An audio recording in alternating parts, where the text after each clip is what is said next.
Новости от Тюленя. Вторая серия. Всем привет. Меня зовут Тюлень. Ну, точнее, я Ёрс. У меня всегда усы ёрзают. Моего братишку зовут Пухлячок.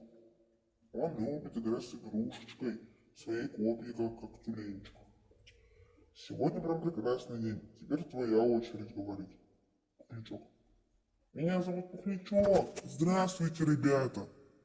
Да. Я люблю играть с игрушечкой. Вот я уже практически и большой. Но в школе я еще не учусь.